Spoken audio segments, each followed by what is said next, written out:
Generally, when I'm giving top war advice, I'm giving the conventional wisdom. Sometimes I'll even give you multiple options and tell you the advantages and disadvantages of each option. However, if you looked at my account, you'd probably wonder who's running it, because sometimes I don't even follow my own advice. I'm always doing very weird things on it, looking for new strategies or new ways to play the game.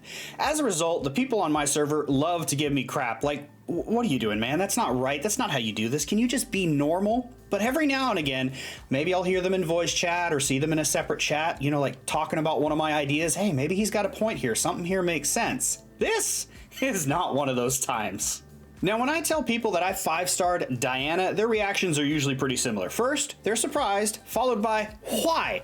Why on earth would you do such a thing? But I have my reasons, and I want you guys to tell me whether or not it's worth it. Now, I'm sure some of you have already made up your mind, but humor me, hear me out. I may surprise you.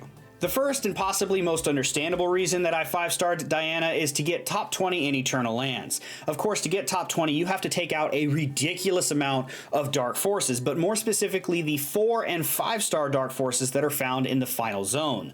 The problem is, with everybody competing for top 20, those 4 stars that are easier to take on are generally very difficult to come by, and it sometimes forces you to take on 5-star Dark Forces, which, by the way, if you didn't know, have 3 heroes and a level 10 high rate of fire.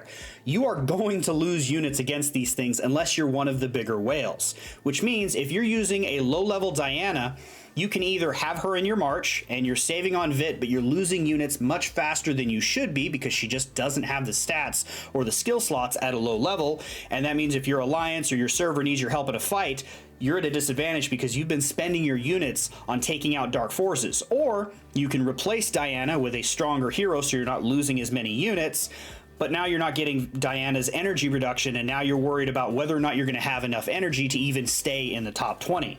So 5-starring Diana helps with both of these problems.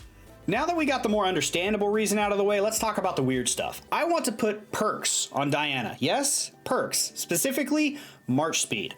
I want a March Speed perk on Diana, Amalia, and a third orange hero who I haven't decided yet. I'll figure that out later. That way my Diana March is as fast as possible. The reason for this is I have a busy schedule, and I also have a very high Vit recovery. When there are events to take on things like Throbs or Dark Forces, for example the baking event's going on right now, it's difficult for me sometimes to spend all of my energy using a Diana March, and then sometimes I have to use marches that don't have Diana, and it feels like I'm wasting energy, but I can't go to bed when my Vit is almost maxed out.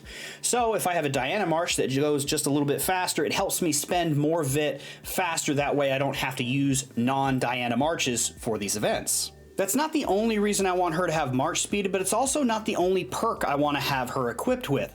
I also want to equip her and the other 2 heroes with her with all unit attack and all unit HP perks. The reason for this is I plan on using her against other players, which I know sounds crazy. Stay with me, it almost makes sense.